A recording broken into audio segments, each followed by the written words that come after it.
하나님의 말씀을 봉독하겠습니다. 신명기 18장 9절에서 14절까지의 말씀입니다. 구약성경 289면 어간에 있습니다. 신명기 18장 9절에서 14절까지의 말씀입니다. 내 하나님 여호와께서 내게 주시는 땅에 들어가거든 너는 그 민족들의 가증한 행위를 본받지 말 것이니 그의 아들이나 딸을 불 가운데로 지나게 하는 자나 점쟁이나 기륭을 말하는 자나 요술하는 자나 무당이나 진언자나 신접자나 박수나 초혼자를 너희 가운데에 용납하지 말라. 이런 일을 행하는 모든 자를 여호와께서 가증히 여기시나니 이런 가증한 일로 말미암아 내 하나님 여호와께서 그들을 내 앞에서 쫓아내시느니라. 너는 내 하나님 여호와 앞에서 완전하라. 내가 쫓아낼 이 민족들은 기륭을 말하는 자나 점쟁이의 말을 듣거니와 내게는 내 하나님 여호와께서 이런 일을 용납하지 아니하시느니라. 아멘. 모세는 이스라엘 백성들에게 내 하나님 여호와께서 들어가게 하는 땅에 들어가면 그 땅에 사는 민족들이 행하는 가증한 행위를 본받지 말라라고 하는 경고의 말씀을 전하고 있습니다. 이 가증한 행위에 대한 경고의 말씀은 몇 곳에 함께 드러나고 있는데 오늘 신명기 18장 본문에서는 그 가증한 행위가 무엇을 말하는지 자세히 설명이 되고 있습니다.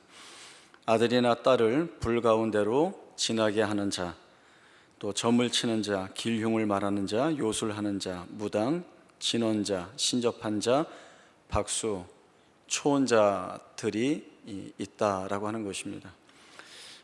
가나안 땅에 사는 사람들이 이 같은 가증한 행위에 몰두하는 것은 알 수 없는 미래를 알고자 하는 욕망과 또 중요한 결정을 내려야 할 때 초월적인 신의 안내를 받아 자기에게 유리한 결정을 하고자 하는 욕망, 그리고 자신의 대적자를 약화시키고 상대적으로 자신을 극대화하여 제일 좋은 자리에 올라가고 싶은 욕망 때문입니다.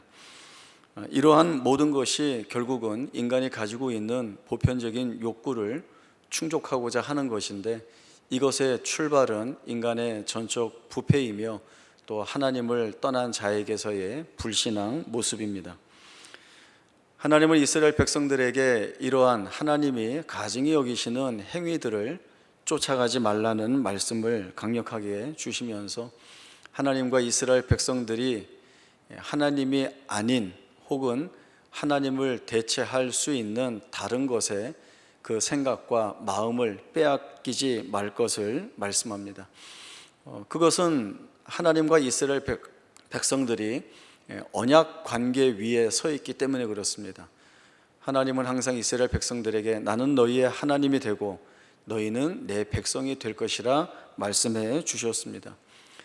이 하나님이 가나안 땅을 허락해 주시고 그 땅 안에 들어간 하나님의 백성이라고 한다면 그들은 하나님이 아닌 다른 것에 자신들의 시선을 돌릴 것이 아니라 하나님의 백성답게 하나님의 통치를 받아야 하는 책임이 그들에게 있는 것입니다. 이스라엘 백성들은 자기 힘으로 가나안 땅을 차지하지 않았습니다. 하나님께서 주신 땅입니다. 그래서 신명기 여러 곳에는 이러한 표현들도 반복이 됩니다. 내 하나님께서 주신 땅에 들어가면 또는 내 하나님이 차지하게 하신 가나안 땅에 들어가면 이런 전제들이 늘 붙고 있는 것이죠. 그러한 말씀들을 반복적으로 들음으로 인하여서 우리가 이 땅을 얻은 것이 아니라 하나님이 이 땅을 우리에게 주셨다라고 하는 사실을 깨닫게 되고 그리고 그러한 사실들은 곧 이스라엘 백성들로 하여금 하나님의 언약 백성이라는 지위와 그 지위가 갖는 책임, 하나님의 말씀에 전적으로 순종해야 한다라고 하는 자리까지 나아가게 합니다. 결국 이러한 내용들을 더 정확히 말하고자 하면 하나님 없이 살고자 하는 모든 것 그리고 하나님 대신 붙들고자 하는 모든 것을 이 하나님의 통치 아래에서는 다 배격해야 된다라고 하는 요구를 받고 있는 것입니다. 가나안 땅에 사는 사람들은 두려움 속에 초월적인 신 앞에 나아갑니다. 항상 공포가 있죠. 이 신이 내가 소원하고 기대하는 것을 줄 것인가 안 줄 것인가, 그러한 마음으로 두렵게 나갑니다. 또 이 초월적인 신의 마음을 얻기 위하여서 자기가 중요하게 생각하는 것들을 다 내어 드리고자 합니다. 그래서 아들이나 딸들이라고 할지라도 불 가운데 지나가게 하여서 번제물로 드린다든가, 혹은 신접한 자나 또 죽은 영혼을 부르는 자들의 말을 귀에 들음으로 인하여서 우리가 그 소리에 귀 기울이고 있다라고 하는 한없는 자기 쪽에서의 반응들을 드러내고자 합니다.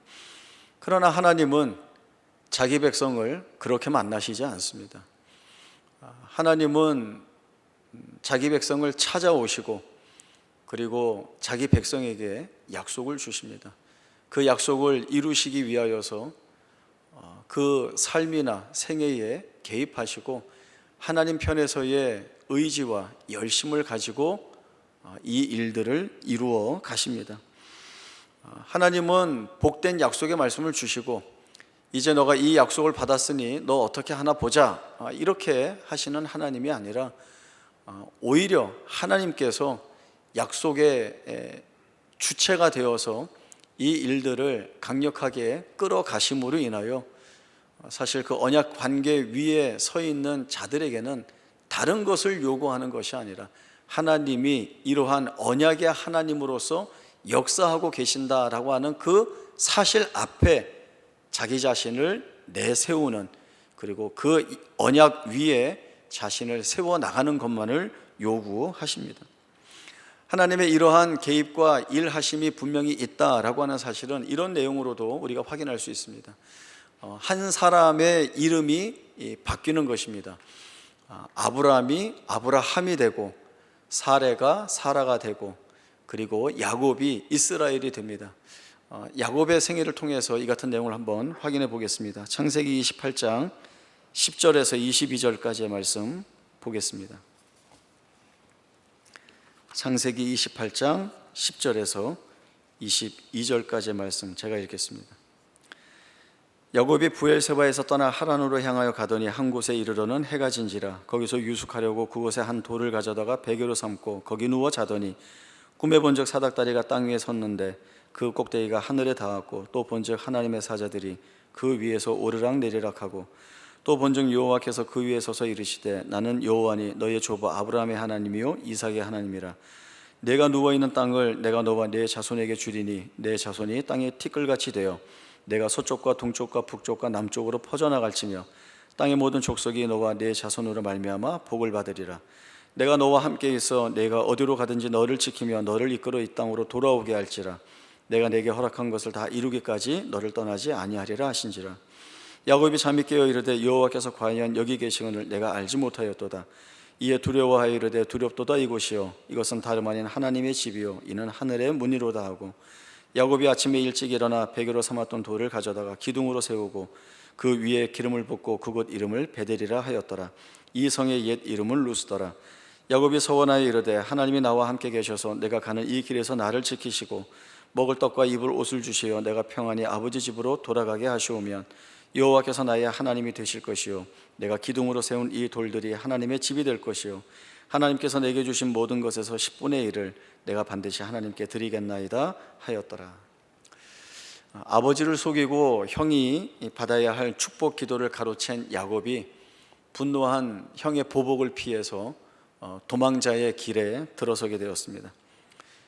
축복 기도 받았으니 됐다라고 하는 어떤 가벼운 마음보다는 이제 불분명해지고 불투명한 자신의 미래에 대한 불안과 근심과 염려 그리고 두려움을 안고 그 길 위에 서 있습니다. 길을 가던 중 날이 저물어 잠을 자게 되는데 꿈을 꾸죠. 땅 위에 사닥다리가 서 있는데 하늘에 닿아 있고 하나님의 사자들이 오르락 내리락 합니다. 그리고 하나님께서 찾아오셔서 나는 내 조부 아브라함의 하나님이요 이삭의 하나님이다 라고 하는 소개를 해 주신 후에 야곱에게 약속의 말씀을 주십니다. 조부 아브라함이 받았던 창세기 12장에 나오는 그 축복의 말씀과 동일한 약속이 주어지고, 거기에 더불어 내가 너와 함께 있어 내가 어디로 가든지 너를 지키며 너를 이끌어 이 땅으로 돌아오게 할지라, 내가 네게 허락한 것을 다 이루기까지 너를 떠나지 아니하리라 라고 하는 말씀을 주십니다. 야곱은 가장 불안하고 두려운 자리에서 자기를 찾아오신 하나님을 만나고 있습니다. 하나님 편에서 보자면 하나님은 가장 불안하고 두려워하는 야곱을 찾아가셨습니다. 하나님은 야곱에게 주신 약속을 이루기 위하여서 이미 오래전부터 주셨던 그 약속의 말씀들을 하나하나 이루어 가십니다. 야곱의 생애에 개입하셔서 야곱의 모든 일거수 일투족을 인도하고 계십니다. 야곱은 자기의 지혜로, 자기의 지식으로, 자기의 힘과 능력으로 자기의 인생을 책임지고 있다고 생각하지만 사실 그의 인생은 하나님 손에 이미 붙잡혀 있습니다. 이것을 여전히 깨닫지 못하고 있는 야곱이 이 사실이 어디에서 깨지는가 하면 야복강에서 깨지게 됩니다. 형을 만나기 위해 가는 그 길 여정에서 자기의 식구들과 자기에게 속한 모든 가축대를 다 앞서 보낸 후에 어떤 한 사람을 만나 밤새 씨름하게 됩니다. 이 어떤 사람은 야곱을 찾아오신 하나님입니다. 씨름을 하다가 야곱의 허벅지를 쳐서 어긋나게 하고, 날이 새어 떠나고자 하나 야곱이 붙들고 놓지 않습니다. 자기에게 축복 기도를 해달라는 거죠. 이때 묻습니다. 내 이름이 무엇이냐? 야곱입니다. 이제는 다시는 야곱이라 하지 말고 내 이름을 이스라엘이라고 부를 것이다. 이스라엘이라고 하는 것은 내가 하나님과 겨루어 이겼다라고 하는 뜻이 있습니다. 야곱이 이 이스라엘이라고 하는 이름을 받았는데 이것은 정말 야곱이 하나님과 싸워서 이겼다라고 하는 의미가 아니라 하나님이 야곱이 이기도록 하셨다라고 하는 실제적인 의미가 이 안에 더욱더 담겨 있습니다. 애들이 어릴 때 아빠가 아이들과 함께 레슬링이나 씨름을 하죠. 사실은 누가 이길지는 뻔합니다. 아빠가 그 작고 어린 애한테 어떻게 지겠습니까? 아빠 중에 그 힘없고 어린 애를 확 눕혀놓고는 내가 이겼다 이런 아빠는 없을 겁니다. 보통 다 어떻게 하죠? 아이에게 져주죠. 어떻게 져줍니까? 마음을 다하고 힘을 다하고 애를 써서 일부러 져줍니다. 그리고 그 아이가 이겼다라고 얘기하면서 그 아이가 자신만만해지기를 바라는 마음에서 그렇게 합니다. 마찬가지입니다. 하나님께서 이 야곱의 생애를 붙들고 계시는데 야곱이 아직 깨닫지 못하고 있습니다. 그래서 하나님은 내가 너를 붙들고 있다. 내가 너를 붙드는 것 아니면 너는 너의 삶을 살아갈 수가 없다라고 하는 것을 마음을 다하고 힘을 다하고 애를 써서 야곱을 높여줌으로 인하여서 이 야곱이 이 같은 사실을 투영해 내어서 확인할 수 있도록 이끌고 계십니다. 야곱이라고 하는 이름은 약탈하는 자, 속이는 자라고 하는 뜻입니다. 야곱은 누군가의 것을 빼앗아서 자기의 유익을 삼아야 자기의 삶이 부요해질 것이라고 믿은 사람이고, 또 다른 사람을 속여서 얻어내는 것들이 자기의 생애를 편안하게 해줄 근거가 될 것이라고 생각하고 있습니다. 그러나 그것은 자기가 책임지는 인생이고 그것으로는 완전할 수 없습니다. 야곱을 찾아오셔서 이름을 이스라엘로 바꿔주시고, 그리고 이미 그의 생애에 간섭하여서 하나님의 사람으로서의 삶을 살아갈 수 있도록 이끌고 계시는 하나님을 배워서야 비로소 야곱은 내가 하나님의 손에 붙들려 살고 있다라고 하는 것들을 돌아보게 됩니다. 물론 야곱의 삶이 이스라엘이라고 하는 이름을 얻었다고 해서 그 즉시 모든 상황이 바뀐 것은 아닙니다. 불리한 것들은 여전히 불리한 가운데 있고, 불안하여서 괴로운 것들은 여전히 괴로운 가운데 있습니다. 알 수 없는 일들에 대한 두려움과 또 해결되지 않는 일들로 인하여서 여전히 마음 아파하고 두려워하는 가운데 있습니다. 그러나 달라진 것이 있습니다. 내가 하나님께 속해 있다라고 하는 사실을 이제 야곱이 알게 되었다는 것입니다. 그러면 그의 인생은 바뀔 수밖에 없습니다. 외적으로 드러나는 겉의 모습은 바뀌지 않는다 하여도 그 속이 변하면 그의 생애는 달라진 것입니다. 이렇게 부른 자녀의 삶에 찾아오셔서 일하시는 하나님과의 바른 관계 위에서 나 자신을 확인받지 못한다라고 한다면 그 인생은 대단히 힘겹고 어려운 삶의 길을 쫓아갈 수밖에 없습니다. 이러한 예들은 사실 얼마나 많이 있는지 모릅니다. 역대하 25장에 보면 아마샤가 에돔 왕과 전쟁을 앞두고 있는 말씀이 나옵니다. 전쟁이라고 하는 것이 늘 그렇듯이 누가 더 수적으로 우위에 있느냐라고 하는 것으로 그 전쟁의 승패를 가늠해 볼 수 있습니다. 나와 전쟁하고자 하는 사람이 10만 명이 온다면 나는 그 갑절이 되는 20만 명이 있으면 내가 이길 수 있겠다라고 하는 그러한 가늠을 충분히 해볼 수 있겠죠. 아마샤는 자기의 군대를 모으고 이것으로 부족할까 하여 북이스라엘에 돈을 주고 용병을 사옵니다. 하나님의 사람이 찾아와서 이 같은 아마샤의 행위를 질책합니다. 그 질책하는 내용은 하나님의 세우시는 왕으로서 하나님을 의지하지 않고 오히려 사람을 의지한 그 불신앙을 질책하고 있는 것입니다.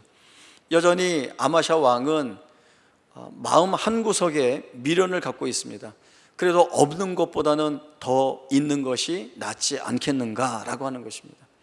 이에 대해서 하나님의 사람은 하나님은 능히 이기게도 하시는 하나님이시고 능히 지게도 하시는 하나님이십니다.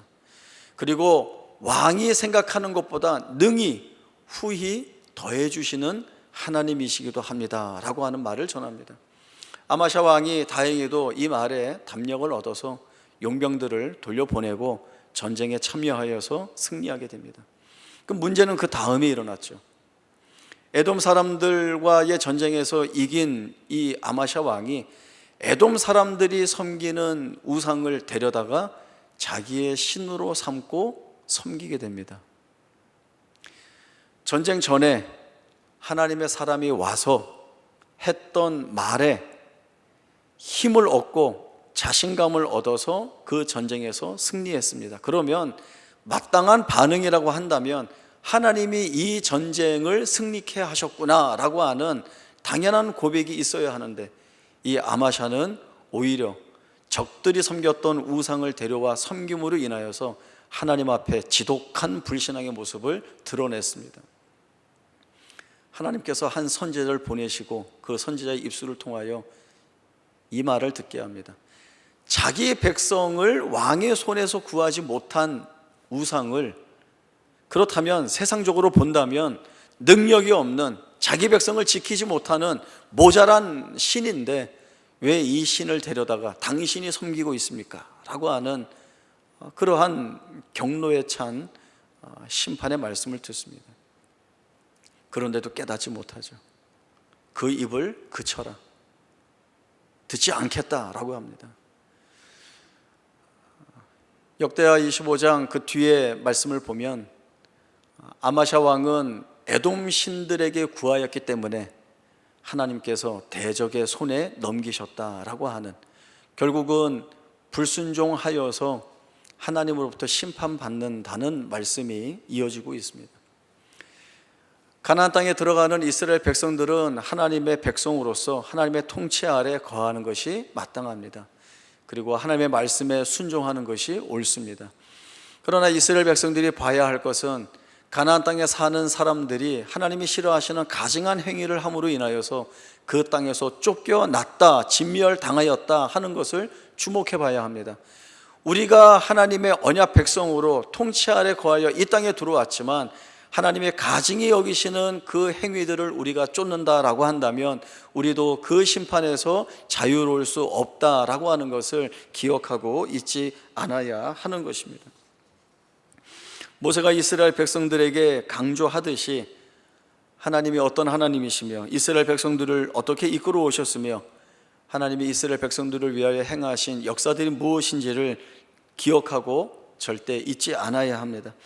하나님은 자신의 힘과 능력으로 자기 백성을 위협하지도 않으시고 그리고 공포를 조장하여서 자기 백성에게 위력을 행하시는 하나님도 아니십니다. 하나님은 은혜로우시며 긍휼이 많으시며 노하기를 더디하시며 인자하심이 많으신 하나님이십니다. 자기 백성들의 필요와 소원과 기대를 다 채워주십니다. 목이 마르다 할 때에는 그 바위를 쪼개어 물을 흘러내어 마시게 하시고 먹을 것이 없을 때에는 하늘을 열어서 만나를 내려주어 먹게 하십니다.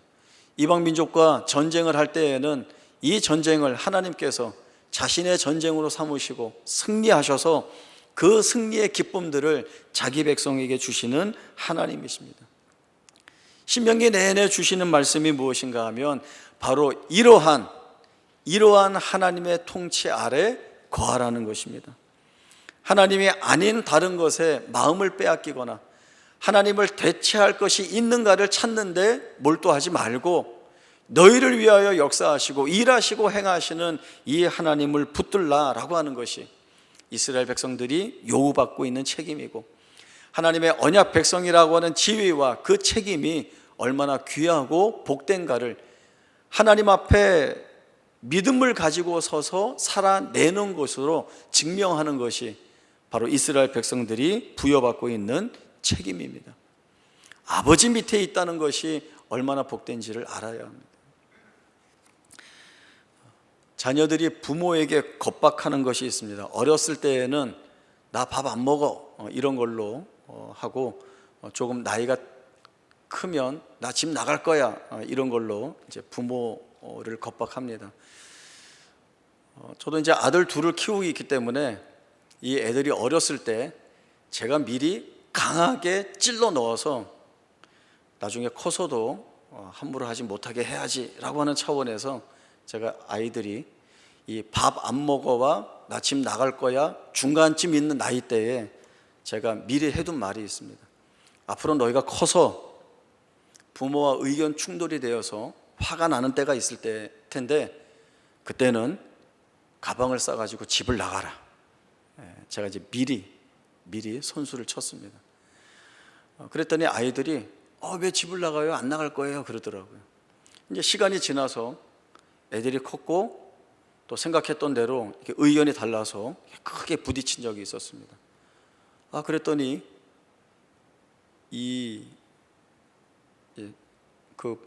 훨씬 입에 붙는 단어가 있는데 쓰지는 못하겠고 이 녀석들이 정말 가방을 싸가지고 집을 나가버리는 거예요. 그래서 불안하기도 하고 염려도 됐지만 일단 기다렸습니다. 기다렸더니 한 3-4시간쯤 뒤에 슬며시 들어오더니 지방으로 들어가는 거예요. 나가보니까 갈 데도 없고 할 수 있는 것도 없고 그래서 들어왔죠. 그런데 이때가 중요합니다. 그렇게 들어온 애한테 부모님이 기세등등하게 나가더니 왜 들어와? 라고 하면 안 되는 겁니다. 아이는 화가 나서 나갔다가 자기가 할 수 있는 것이 없다는 것을 알고는 그래도 자존심 상하지만 그것을 접고 들어온 겁니다. 그러면 놔둬야죠. 더 몰면 궁지에 몰리게 됩니다. 그래서 놔뒀습니다. 놔두고 애들 엄마한테 맛있는 반찬도 만들고 고기도 구워라 이렇게 해서 저녁을 잘 준비하고 그리고 밥 먹을 시간이 되어서 아무 일도 없었다는 듯이 나와서 밥 먹어라 이야기하고 같이 밥을 먹고 또 밥 먹는 중간에 부딪혔던 일들을 다시 꺼내지 않고 식사 다 한 다음에 그 아이 생각과 의견에서 부모가 조금 양보할 수 있는 만큼 조금 양보해서 이야기하고 일을 잘 마무리하고 넘어갔습니다. 사실 이런 일들은 이런저런 모양으로 여러 번 있었고 많이 부딪혔습니다. 그때마다 밀고 땡기고 하는 모습들을 보여주는데, 보여주는 그 중심에는 부모가 자녀를 신뢰하고 있다는 것, 널 위하고 있다는 것, 이런 사인들을 여러 가지로 많이 보여줬습니다. 그러니까 나중에 시간이 지나서 아이들이 하는 얘기가 뭔가 하면, 부딪히고 뭐 하는 중에도 부모님이 자기를 믿고 있다라고 하는 생각은 하고 있었다, 이렇게 이야기를 하고 있습니다. 자녀들이 그걸 알아야 되는 겁니다. 아무리 부모 밑에서 수없이 많은 잔소리를 듣고 또 어려운 일을 겪는다 하더라도 부모 아래에 있을 때가 제일 행복한 겁니다. 부모가 자식을 위하고 있다는 것만큼 이 자녀에게 안전한 것은 없습니다. 이스라엘 백성들의 시간을 되돌려서 그들의 삶의 모양들을 이렇게 단어라고 하는 것으로 표현해 보면, 그들은 늘 불신, 배반, 배신, 불순종, 불신앙이라고 하는 것밖에는 드러나지 않았습니다. 다람쥐 쳇바퀴 돌듯이 이 자리를 계속 돌고 있었습니다. 그러나 변하지 않고 찾아오신 분은 하나님밖에는 없었습니다. 이스라엘 백성들은 이러한 하나님 통치 아래 있다는 것이 가장 복되다는 사실들을 놓치지 않아야 합니다. 신명기 26장 16절에서 19절까지의 말씀 보겠습니다. 신명기 26장 16절에서 19절입니다. 오늘 내 하나님 여호와께서 이 규례와 법도를 행하라고 내게 명령하시나니, 그런즉 너는 마음을 다하고 뜻을 다하여 지켜 행하라. 내가 오늘 여호와를 내 하나님으로 인정하고 또 그 도를 행하고 그의 규례와 명령과 법도를 지키며 그의 소리를 들으리라 확언하였고, 여호와께서도 내게 말씀하신 대로 오늘 너를 그의 보배로운 백성이 되게 하시고 그의 모든 명령을 지키라 확언하셨느니라. 그런즉 여호와께서 너를 그 지으신 모든 민족 위에 뛰어나게 하사 찬송과 명예와 영광을 삼으시고 그가 말씀하신 대로 너를 내 하나님 여호와의 성민이 되게 하시리라. 신명기 26장은 이스라엘 백성들이 가나안 땅에 들어가서 그 토지에서 얻은 소산을 하나님께 어떻게 드려야 하는가에 대한 내용들을 말씀하는 규례에 관한 내용입니다. 신명기 26장도 이렇게 시작하고 있습니다. 하나님 여호와께서 내게 기업으로 주어서 차지하게 하신 땅에 들어가서 너가 거기서 거주하면서 얻었을 때에 내 하나님께서 내게 주신 그 토지의 모든 소산의 만물을 거두었을 때에 이 안에 담겨져 있는 의미가 무엇인가 하면 하나님이 다 주셨다라고 하는 것입니다. 이스라엘 백성들은 가나안 땅에 들어와서 자기들이 농사를 짓고 가축을 기르고 해서 얻은 모든 수확들이 결국엔 하나님이 다 은혜로 주신 것들이라는 사실을 알아야 하는 것입니다. 그래서 규례로 주는 내용이 무엇인가 하면 하나님께서 은혜로 이 모든 것들을 주었으니 너희는 믿음의 고백과 내용을 가지고 그 안에 마음을 담아 주신 하나님께 되돌려 드리는 감사의 고백을 가지라는 요구를 하고 있는 것입니다. 이 이스라엘 백성들이 하나님 앞에 드리는 고백은 특별합니다. 애굽에서의 고난 속에서 우리를 구원해 주신 것과 또 이 가나안 땅에서 모든 것들을 허락해 주신 하나님께 감사해야 하고, 그리고 여전히 우리의 살아가는 날 동안에 변치 않는 하나님의 은혜를 주심으로 인하여서 우리가 하나님께 속해 있는 백성이라는 사실을 끝까지 고백할 수 있도록 해달라는, 어떻게 보면 여기가 믿음이죠. 이 믿음 있는 고백을 하나님 앞에 드리고 있습니다. 이 이스라엘 백성들을 향하여 모세는 축복합니다. 여호와께서 너를 지으신 그 모든 민족 위에 뛰어나게 하사 찬송과 명예와 영광을 삼으시고 그가 말씀하신 대로 너를 내 하나님 여호와의 거룩한 백성 성민이 되게 하실 것이다. 이 약속이 새로운 축복의 말씀으로 주어지고 있습니다. 이 이스라엘 백성들이 받을 복은 언약 안에 있을 때 유효합니다. 그리고 이 언약을 순종해 나갈 때에 이 복이 유효합니다. 우리의 삶에도 하나님의 이러한 약속과 은혜들이 가득 채워져 있습니다. 하나님의 은혜를 무수히 경험하지만 우리 또한 연약하고 무지해서 힘겹고 어려운 일들을 만나게 되면 그 자리를 외면하거나 회피하고 싶어서 바로바로 생각해내는 것이 무엇인가 하면, 여기에서 우리를 구원해 줄 수 있는 것이 있다면 그 무엇이라도 내가 붙잡겠다. 이 문제를 누가 해결해 줄 수 있는 사람이나 방법이나 뭐가 있다라고 한다면 나 그거 붙들 거야 라고 하는 마음들이 자꾸 우리 안에서 시험적인 것으로 우리 안에 솟아납니다. 그러나 하나님은 그 힘겨운 어려운 자리에서, 보편적인 욕망으로 드러나는 그 시험 있는 자리에서 하나님을 붙드는 완전함을 드러내 보이라고 우리에게 말씀을 주십니다. 오늘 말씀 13절에 보면 너는 내 하나님 여호와 앞에서 완전하라 라고 하는 말씀이 있습니다. 이 완전하라는 말씀은 히브리어 타밈이라고 하는 단어를 씁니다. 이 단어가 가지고 있는 의미는 온전한, 흠이 없는 이라고 하는 뜻이 있습니다. 내 하나님 여호와 앞에서 완전하라 라고 하는 것은 너가 완전해야 하나님이 널 받아주실 것이다. 너가 완전해져서 하나님 앞에 나가야 하나님이 기뻐하실 것이다, 이런 뜻이 아닙니다. 하나님 앞에서 완전해라 라고 하는 것은 내가 할 수 있는 것이 없다는 고백과 하나님이 나를 붙드셔야 한다는 고백을 가진 자가, 이것이 하나님 앞에서 완전을 드러내는 모습입니다. 아브라함이 99세 때에 이 아브라함을 찾아오신 하나님이 주신 말씀이 우리가 지난 설교에서도 봤었던 나는 전능한 하나님이라 너는 내 앞에서 행하여 완전하라 라고 하는 그 말씀과 같은 의미, 같은 단어를 쓰고 있습니다. 아브라함도 언약의 후사의 약속을 받았지만 아무리 오랜 세월이 지나가도 이 하나님의 약속이 이루어지지 않았습니다.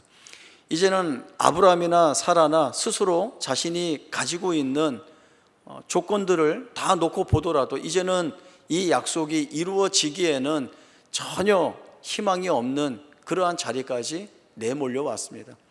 아브라함은 나이가 많아서 아이를 가질 수 없는 조건에 있습니다.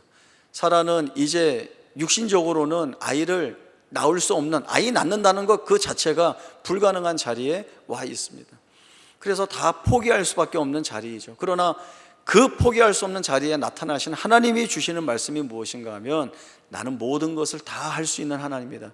나는 내가 약속한 것을 다 이루는 하나님이다. 그러니 너는 뭘 해야 되는가 하면 믿음을 가지고 내가 그러한 일들을 할 수 있다라고 하는 그러한 하나님이라고 하는 사실을 믿는 믿음을 가지고 하나님 앞에 서야 한다는 것이죠. 그것이 아브라함이 요구받고 있는 내용입니다. 하나님이 우리에게도 이 말씀을 주시고 있습니다. 우리가 할 수 없는 일들, 그러한 조건과 형편 속에 있다 하더라도 거기에서 하나님이 아닌 혹은 하나님을 대체할 그 무엇이 이 문제를 해결할 수 있다, 난 이 해결만 받으면 돼 라는 것이 아니라 하나님 여기에서 무엇을 하실까, 하나님이 여기에서 내게 어떤 말씀을 주실까, 이 불필요하고 두려운 그리고 절망할 수밖에 없는 이 자리에서 하나님이 나에게 가지고 계시는 선하신 목적과 의도는 무엇인가에 더 귀를 기울이고 마음을 쏟는 것이 바로 이 하나님을 바르게 만나고 이 하나님 앞에 완전히 나 자신을 세우는 모습들이 되는 것입니다. 하나님이 주시는 땅 안에 들어가서 이스라엘 백성들이 해야 하는 것은 하나님을 붙들고 이 하나님으로 인하여 살겠다라고 하는 다짐 외에는 아무것도 없습니다. 그리고 하나님은 이 이스라엘 백성들이 하나님을 붙들고 사는 자들이 되도록 만드실 것입니다. 이스라엘 역사를 보면 실패를 통하여서 나라가 망하고 이방 땅의 포로로 잡혀가게 됩니다.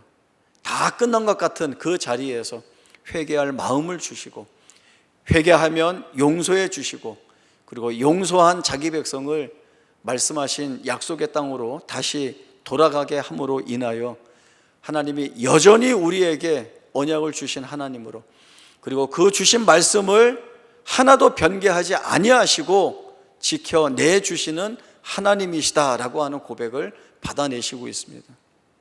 그것이 이스라엘 백성들이 지닌 복입니다. 그리고 그 복이 동일하게 우리가 받고 있는 복입니다. 모세는 신명기 33장 29절에서 이스라엘을 향하여 이 이야기를 선언합니다.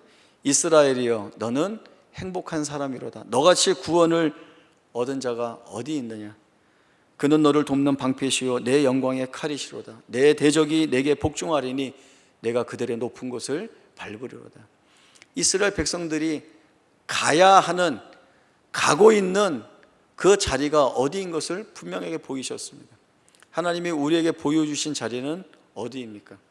중간에 멈춰서는 자리도 아니고, 중간에 절망하는 자리도 아니고, 주저앉아 끝나는 자리도 아닙니다. 하나님은 우리를 가장 복되고 풍성하고 부요하고 넉넉한 자리로 끌고 가십니다. 끌고 가시는 모든 여정이나, 그리고 마침내 우리를 세우신 그 자리나, 이 모든 자리가 우리에겐 가장 복된 자리입니다. 하나님 아버지 밑에 있을 때에 우리가 누릴 수 있는 복들입니다. 우리 삶에 하나님을 대신할 그 무엇도 없습니다. 그리고 이 하나님의 인도하심이 우리를 하나님의 찬송과 명예와 영광이 되게 하실 것입니다. 이 복된 자리 안에 들어와 있다라고 하는 사실을 놓치지 마시고, 하나님이 은혜로 살게 하시는 날들을 은혜로 고백하고, 또 이 고백된 은혜를 가지고 내일을 또 은혜로 살아내면 이 하루하루가 모여서 나 자신을 견고한 믿음 있는 자리에 세우게 될 것입니다. 하나님이 그 일을 우리의 생애 속에서 하십니다. 이 하나님 붙들고 하나님이 원하시는 삶을 감사와 찬송으로 살아내리라 라고 하는 귀한 다짐들이 우리에게 있기를 바랍니다. 기도하겠습니다. 하나님 아버지, 우리의 살아가는 날들이 겉으로 볼 때에는 불행과 괴로움과 시련과 고통과 환난으로 채워져 있습니다. 그러나 그 속을 들여다보면 하나님이 거기에 계십니다. 하나님이 그 불리하고 두려운 자리에서 우리를 위하여 일하신다면 우리는 그 두렵고 불리한 자리가 결코 우리를 무너뜨리지 못한다는 믿음을 가지고 주 앞에 서겠습니다. 두렵고 어려운 자리에 한 걸음 한 걸음 내디딜 때마다 주의 은혜를 보게 하시고, 또 주를 향한 믿음 있는 고백을 할 때마다 우리의 믿음을 견고케 하여 주시어서 하나님의 자녀로서 살아가는 우리의 삶이 복되고 부요하며 풍성하며, 그리하여 하나님의 찬송과 명예와 영광이 되리라는 귀한 믿음의 다짐들이 우리의 삶을 은혜로 채울 수 있도록 인도하여 주옵소서. 거룩하신 예수님의 이름으로 기도하옵나이다. 아멘.